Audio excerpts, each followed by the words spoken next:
Coming up on the Threat Status podcast, we talk to French Admiral Pierre Vandier, the head of NATO's Allied Command Transformation, about NATO's view of future conflicts, threats facing the West, humans' role in 21st century combat, and much more. And then we break down Israeli airstrikes in Qatar, NATO shooting down Russian drones over Poland, and a stunning new video allegedly showing a U.S. military encounter with a UFO.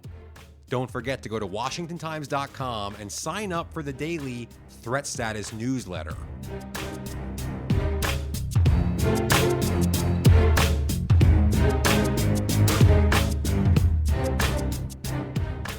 Hello and welcome to the Threat Status podcast. I'm your host, Ben Wolfgang, national security correspondent at the Washington Times, joined as always by my esteemed co-host, Guy Taylor, the national security editor here at the Times. I'm back here in my home studio after a few days in Norfolk, Virginia, where I toured NATO's Allied Command Transformation and NATO's Joint Force Command. And later we have a very fascinating interview with French Admiral Pierre Vandier, the commander of Allied Command Transformation, about how the alliance is preparing for future conflicts, what it makes of the growing cooperation and coordination between U.S. adversaries, the role of humans in 21st century combat, and a lot more. So stay tuned for that, a fresh perspective on a lot of issues we often talk about here on the show. But Guy, before we get to that, first things first, as always, what's on your radar right now? Thanks, Ben. It's great to be here with you for another week.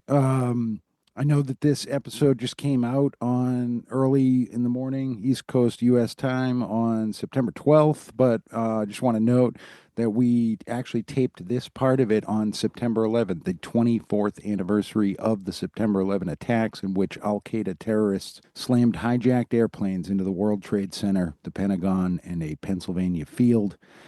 I want to note that the authorization for the U.S. president, to conduct a retaliatory global war on terrorism, that authorization actually remains in full force. So technically, after all these years, the U.S.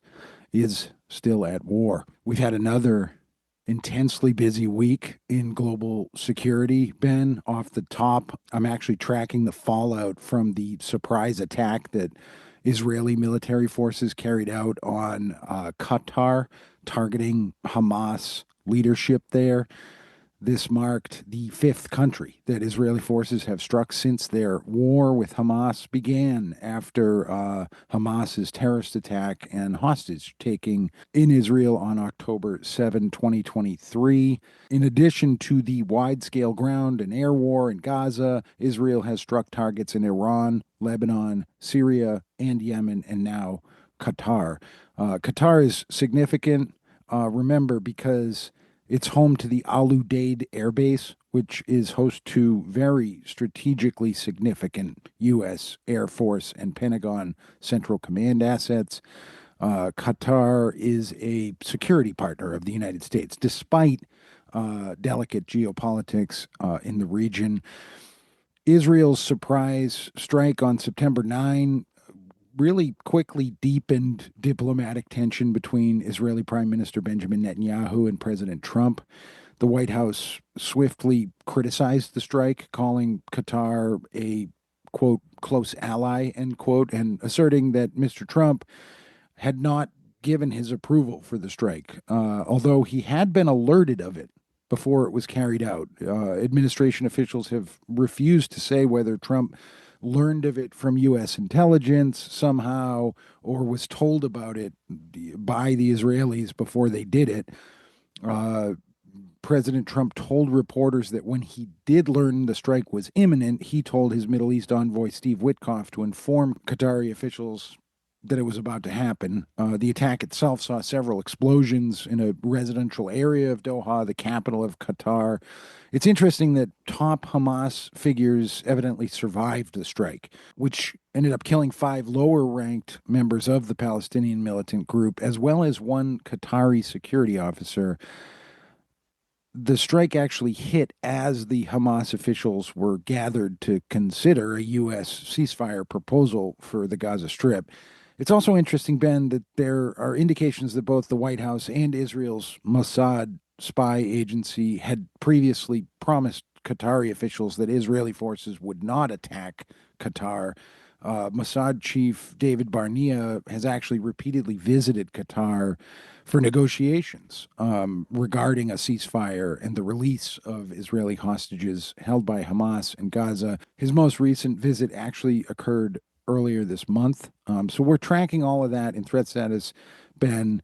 One thing is that bringing up the anniversary of 9/11 and Al Qaeda, my own read of the Netanyahu government's approach to the campaign against Hamas is that Netanyahu equates Hamas with Al Qaeda, the way that the United States did in the years following 9/11 with the global war on terror. Pivoting to actually a separate issue that's on my radar, Ben, in the Mideast, Iran and the UN's nuclear watchdog agency, the IAEA, on the same day that Israel struck Qatar, by the way, they reached an agreement that will allow UN inspections of Iranian uranium enrichment facilities that were hit back in July by Israeli and U.S. Airstrikes. I'm tracking this, Ben, because Iran seems to be accepting these new inspections as part of a deal to try and avoid a renewal of harsh international economic sanctions on Tehran. Debate over those sanctions is probably going to be pretty big at the upcoming UN General Assembly gathering in New York City. That's happening from September 23 to 27, as it does every year in Midtown Manhattan. There's a China angle to what's going on with Iran, Ben. My sources say U.S. intelligence is closely watching for China's reaction to Iran's behavior on this nuclear diplomacy front right now. Remember that Beijing is the top buyer of Iranian crude oil and is seen to be weighing whether to try and replace Russia as Tehran's principal defense partner. But China is less likely to increase its defense sales and backing of Iran if Tehran is under sanctions by European countries and the U.S. The China factor is big given the context that Beijing is a permanent member of the UN Security Council, a member of the so-called P5+1 group that reached the big nuclear deal with Iran back in 2015. So I'm tracking what the ins and outs are with the bigger global geopolitics vis-a-vis China and Iran and all these little news developments about the possibility of renewed Iran nuclear talks or snapback European sanctions not going into place on Iran, and what is China's role in all of that? There's seeming kind of, if you want to call it escalation in these conflicts around the world, Guy. I mean, you mentioned, the Israeli strikes in Qatar, and now we have NATO directly engaging Russian drones in the skies over Poland. NATO fighter jets from Poland and the Netherlands specifically shot down some of those drones earlier this week, and total Polish officials said 19 drones violated the country's airspace. And as of the time we're recording this on Thursday, September 11th, there were at least 9 crash sites. So obviously not all of the drones were shot down. This is the first time a NATO country has engaged Russian military assets since the war in Ukraine began. In fact, it's the first time in the history of NATO the alliance has fired on threats in its airspace. So this is historic for a couple of different reasons. Now, Russia denied targeting Poland, and Russia's key ally in the region, or one of them, Belarus, said the drones lost their way, quote unquote, because they had been electronically jammed and essentially they accidentally wound up in Polish airspace. Now, is that true? I don't know. I'm not sure anybody really does. It's worth noting that the use, of course, of electronic jammers is pretty prevalent in Ukraine on both sides and elsewhere, as it's one of the key ways countries are trying to combat the proliferation of these small attack drones we always talk about here. But the reaction to this, understandably, has been pretty heated. Some NATO and EU officials accused Russia of a deliberate escalation. Some analysts wonder, I think with probably good reason, if this is Russia testing the West, testing NATO.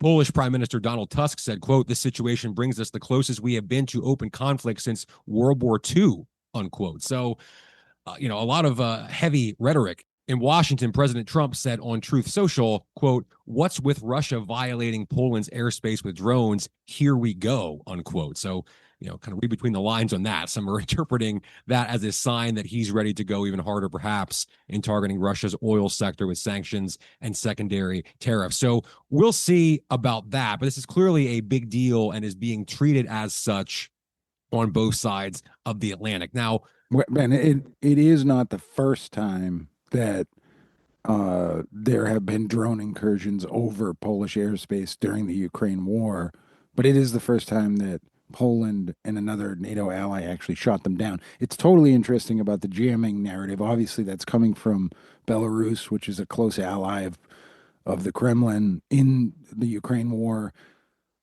But that idea that there could be an accident that leads to a sudden spiraling escalation is sobering. yeah, and it's interesting, you think about sort of the PR angle of this from the Russian perspective. Maybe they wouldn't want to admit that their drones had some sort of, misfire, had been jammed in some way, or somehow had been ineffective or compromised, because that's kind of embarrassing for the Russian military that's already, especially in the early days of the war, seen its fair share of embarrassments. It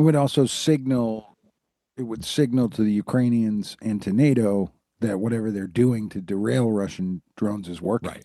So interesting to see how this plays out and what we hear from the Russian side, especially over the coming days. One more thing quickly on drones, Guy, before we get to my interview with Admiral Vandier. I wrote in the Washington Times this week about a video played by Congressman Eric Burleson at a House hearing this week, and it seems to show, at least according to him, a U.S. MQ-9 Reaper drone firing a Hellfire missile at an unidentified flying object in the waters over Yemen last October. And the missile, according to the video footage, which I've watched probably 15 times now, the missile seems to bounce off of the object, and the object then continues flying unimpeded along its route. Now, we should stress here what Congressman Burleson said the video shows. It does appear to be footage shot by drones. It looks genuine in that regard and similar to other footage that has been verified. It does look like the drone fires at something and the object keeps on going, but Congressman Burleson wouldn't say how he got the video, and the Pentagon wouldn't confirm its authenticity. I asked the Pentagon personally about it yesterday and got an answer from the spokesperson for the Defense Department's All-Domain Anomaly Resolution Office, which is the office stood up in 2022 to investigate these types of incidents. They said, quote, "We have nothing for you on that," unquote. So, look, listeners of this podcast know that UFOs and the AARO office is a special interest of mine. I find it really interesting how the idea of UFOs and the fact that military personnel fairly frequently encounter objects in the sky they can't explain has gone from being something that gets you laughed out of a room to something that's now a serious discussion inside the federal government and at congressional hearings. You may remember, readers of the Washington Times may remember, I even talked about it on the record with former Joint Chiefs of Staff Chairman General Mark Milley just a couple of years ago. Is there a trove of UFO files that are going to be released with the Epstein files? Donald Trump at one point, President Trump had indicated he was going to release some UFO files, as by the way, past presidents, including Bill Clinton, have also indicated they would do, and it never ends up happening. But a lot has been released, and there have been more serious debates about the preponderance of events and how to try to explain them. But I mean, you've had the AAR office in their most recent report, which I think is from last November 2024, talks about hundreds of sightings over a 1 to 2 year period, including some that are unexplained. And we've talked on the show before about instances of craft trailing U.S. military fighter jets, flying, unidentified drones and other craft flying over Langley Air Force Base. Talking about these, that's very good. But there are instances still, and this is a reminder, I think, this Burleson video and this alleged incident off the coast of Yemen, it's the keeping of secrets and a lack of information still, I think, hurts our discourse on this. I mean, is this video real? It sure looks real. And if it is, just say so. I mean, it's weird, of course, but just be honest if you don't know what it is. And if it's not real, then you publicly call out Representative Burleson for disseminating false information at a high-profile congressional hearing. So you're right. I commend the Pentagon for standing up the AARO in the first place, but I do think that sometimes inadvertently there's the fueling of speculation and rumors and conspiracy theories in cases like this because we can't even get a clear answer on is this actually military footage or not.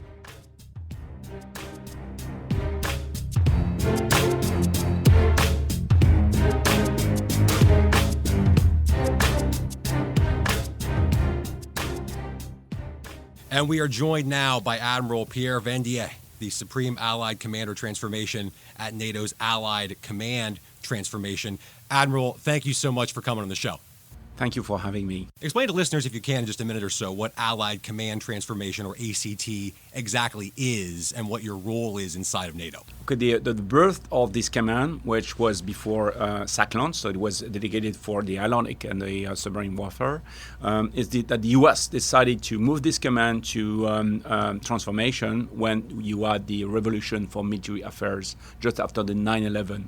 In the U.S. And they thought that the way we would wage the war in the future would change dramatically.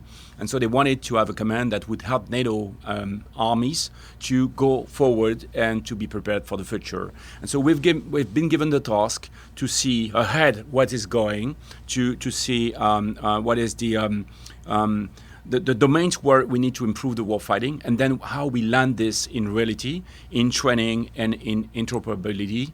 We make all the nations work as one.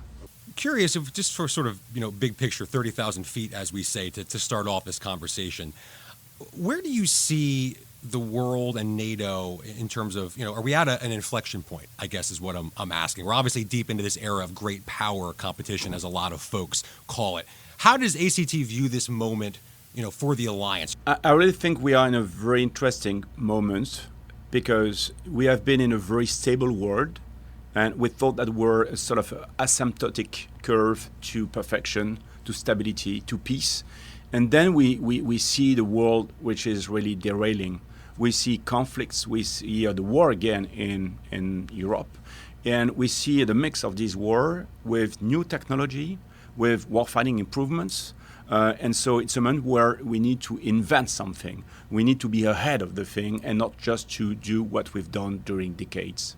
You mentioned interoperability earlier, and it's a subject that we try to talk about on this show a lot, I think, but sometimes in this business that term is kind of thrown around without folks maybe fully understanding what interoperability actually means. So you can explain this better than just about anyone. When we say NATO nations are interoperable militarily and need to be more so in the future, can you explain what it is that actually means on the ground at a tactical level for nations, all 32, to be interoperable today? So you have a large panel of interoperability subjects. You have technical interoperability. That means, for example, when you have a Super Hornet that lands on the Charles de Gaulle, we can launch it, recover it, refuel it. When we have a Rafale that goes on a KC-45, you can plug the hose and get the fuel. This is technical interoperability. But so we have another topics, for example, which is training. How you make Czech being compatible with Croatians and with the US. And that means that more than the stuff itself, the caliber of your weapons and the ammo, is the tactics that needs to be the same. The planning that needs to be understood by everybody. And then you go up to the strategical interoperability. That means that even the goals you are fulfilling and the way you prepare and you defend are to be synchronized. And so we, ACT, are in charge of all this interoperability that goes from strategic level to technical one. And so that means that we are responsible for this continuity. Okay.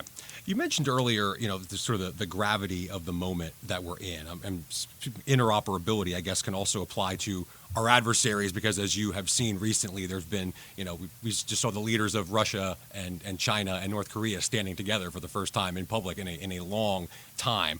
What do you think, from the perspective of threats that the U.S., that NATO faces, what do you make of the moment we're in terms of our adversaries? Do you think that does the growing cooperation between those nations, does that pose a unique threat to the alliance, to the United States, that the listeners, the folks who listen to this podcast wonder about? Where do you think we stand on that today? Back to your previous question on what moment we are in.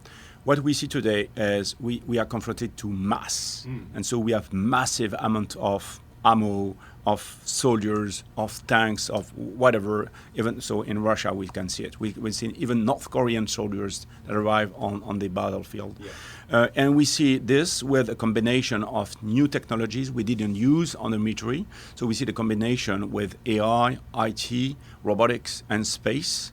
And so we see this at scale.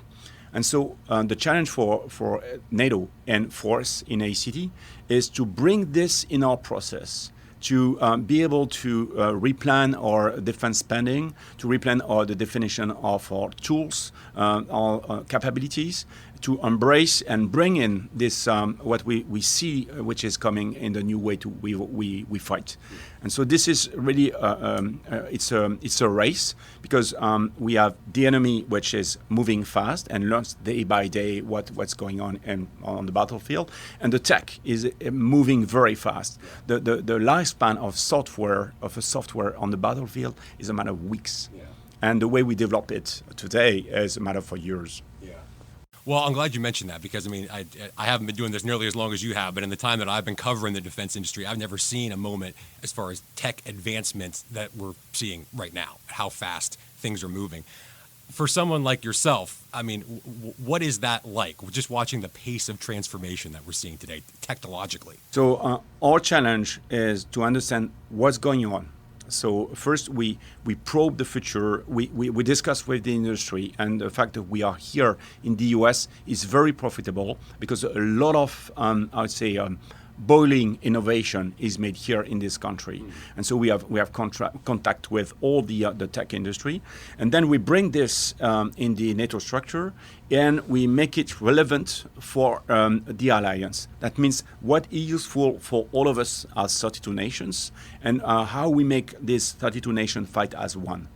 And so that is making this in our processes, in the way we sketch the new capabilities, the way we train our people. For example, one of our major programs this year will be to bring AI in the training, in order to have a wargaming using the LLMs, where the opponents will be, I would say, enhanced by AI to give quicker answers in the war games. I was going to save AI for later, but since you brought it up, let me ask you a question about this now, because when I started writing about AI in the military, which wasn't that long ago, but feels like a lifetime ago now, 6-7 years ago, I always heard this refrain from folks in the military, the human in the loop.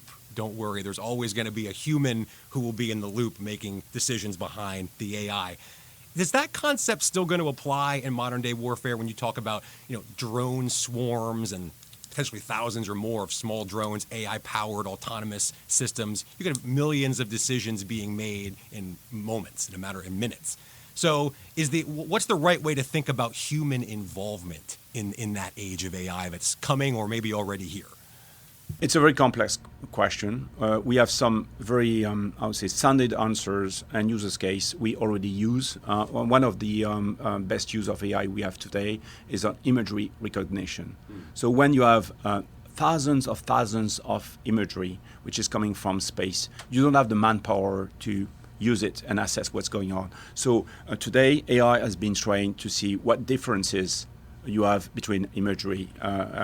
So we've run a contract and a system today. It's a project we call Simbad with a US space company, and that gives a constant wide area scanning of some areas where we can compare on a historical base what has changes. And so this is AI. This is so you can have AI in a decision process. I think it's much more complex, because as far as you see it, and when you use the AI which you have on the net, you don't have exactly the same answers depending the question you ask. Right. And so that means that today using AI in the decision process is very tricky. So AI can do pretty well some things and not some others. So I think at the end, the man will still have the hands-on. I was going to ask, too, because I often wonder, do people trust AI or trust machines at this point? Because I know, for example, I'll use like the Otter AI app on my phone to transcribe a conversation. But if I'm writing an article and I need to quote somebody correctly, I'll still go back and manually listen to it myself and type it out, because I'm still not sure I 100% trust what this app is telling me. Is that attitude exist in the Alliance as well, that we're using these tools, but when it comes to something that's really important, we need to make sure we have a human being double checking it?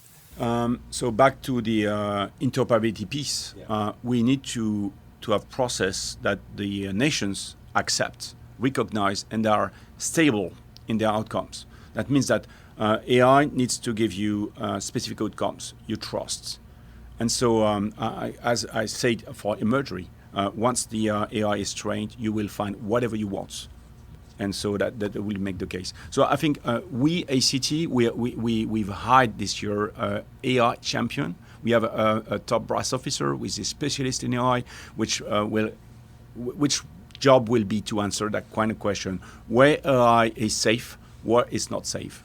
I want to ask about sort of the future of warfare and what combat will look like, which I know obviously is something that you all work on a lot here. But let me start through the prism of Ukraine, the Ukraine-Russia war. What have we learned from that, from watching how that's played out now over 3.5, pushing 4 years? What are the key lessons that you've taken away from what warfare is going to look like in the future from that conflict? So on an ACT perspective, you have different levels of lessons learned. You have strategic ones, operative ones, tactical ones. On the strategic point of view, we've seen the question of escalation and de-escalation. That means that how you deal with an enemy which is ready to escalate and how you deal with it. So it's a very political and strategic question, but today we are working on this. Then at the operative level, we've seen what is large-scale war. And the fact that this country is fighting on its own territory since 4 years.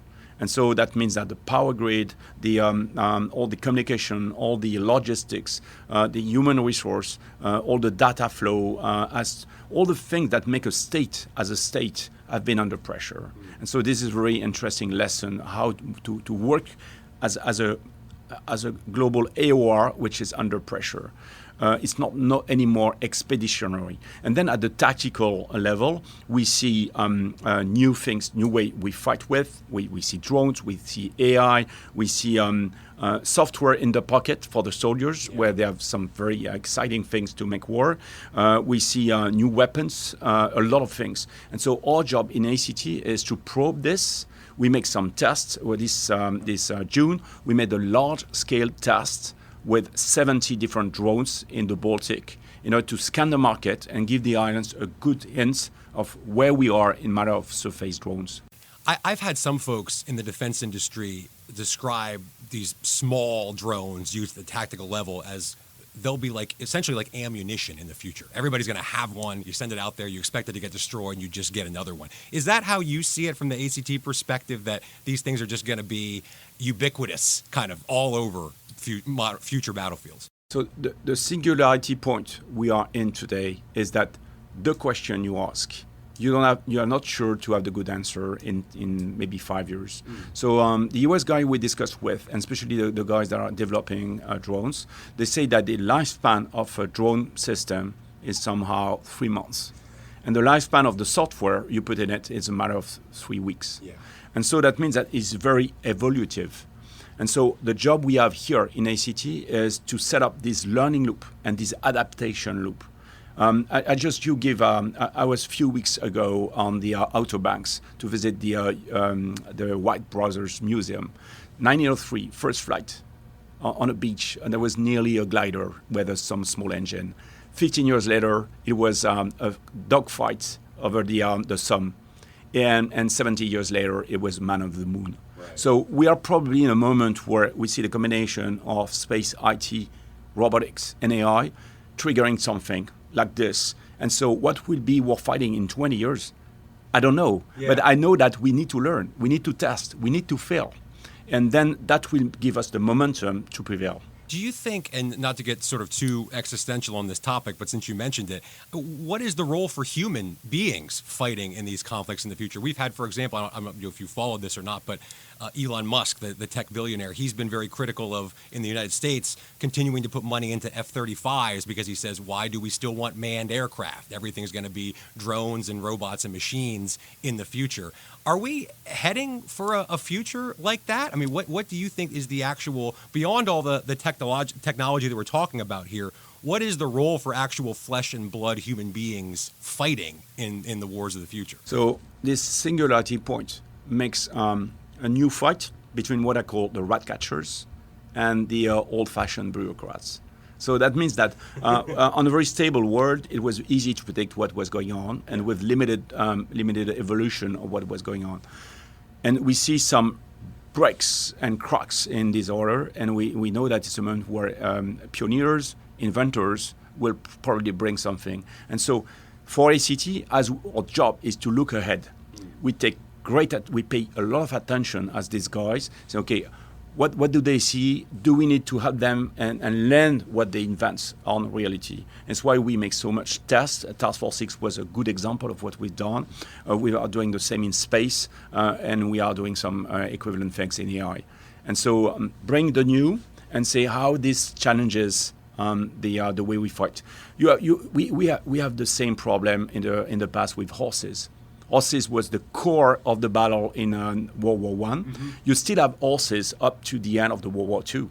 But definitely the World War II has been won with tanks and not horses. Yeah. And so we know that the acceleration we are in makes this transition much more violent than it was during this past century. The last thing here to close us out, I have to ask you about the Arctic before we finish here, and sort of what, because it's got a lot of, this idea that, melting sea ice and new sea lanes, what's that going to mean for NATO and for the region potentially as a battleground in great power competition in the 21st century. How are you viewing the Arctic moving forward, and how strategically, how important of a region do you think that's going to be? We see that the ice melting is giving room of maneuver there, and that there's a space which was not accessible and was just inert is progressively coming to life. And so that means that we need to develop the capabilities that are able to work there on severe conditions. For example, the satellites, you have specific orbits to invent and to use there. You have some specific features, some specific stuff that is resistant to cold, very cold conditions, that are able to work in the dark and that kind of thing. So it's a huge, I would say, innovation effort to be able to help NATO to operate in this area. Admiral, thank you so much for coming on the show. Really appreciate it.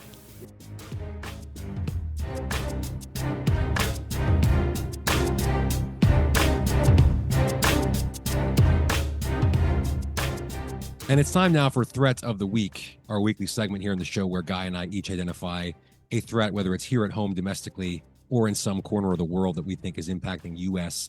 national security right now. This week, as you all are listening to the show. And Guy, my threat of the week is political violence. We couldn't let this show go by without mentioning the shocking assassination of popular conservative activist Charlie Kirk during an event on a college campus in Utah. I never met Charlie Kirk. I know some of my colleagues have, and by all accounts, he seemed to be a good family man. And as I saw even some liberal Democrats point out, practicing politics and activism in a positive way, largely by talking about it. Now, we don't have time to go through, of course, all the other examples from 2 attempted assassinations of President Trump to the killing of a prominent Democratic lawmaker in Minnesota back in June. The violence comes from both sides of the political spectrum, and it's far too common.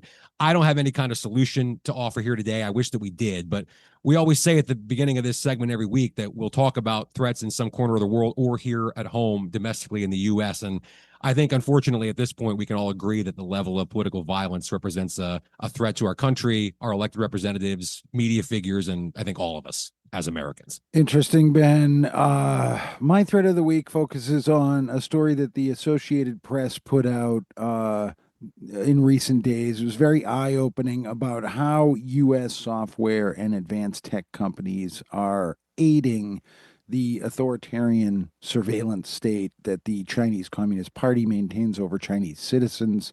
The AP calls it a digital cage, where tens of thousands of people across China are tagged as troublemakers and subsequently trapped by digital surveillance that bars them from leaving their home provinces and sometimes even their homes. American companies often claim they aren't responsible for this, but an examination by the AP of marketing material from IBM, Dell, Cisco, and Seagate shows that some U.S. companies have actually directly pitched their tech as tools for Chinese police to control citizens.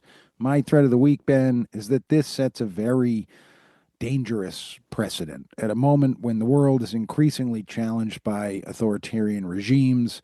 Untangling how this stuff is being allowed to be made in the U.S. by U.S. companies and exported to China is vexing in itself. It could open a whole labyrinth of discussion. But the issue of surveillance and surveillance capabilities in the democratic free world itself also remains sensitive. My thread of the week is that if U.S. companies are making this tech for the CCP, what's to say the same tech won't be abused by rogue governments beyond China or by private and corporate conglomerates in the Western world? It's a good question, and I mean, it's sort of the the dark side, if you will, or one of the many dark sides, I guess, of some of the impressive high tech 21st century technology that we often talk about on the show, is that it can be abused for any number of reasons. This being one of them. So thank you for that. Thanks to everybody down in Norfolk at NATO's Allied Command Transformation, especially Admiral Pierre Vandier, for that great interview. And thanks to all of you, of course, our listeners. Please go ahead, hit that subscribe button, share with all of your friends, and Guy and I will be back next week on the Threat Status Podcast.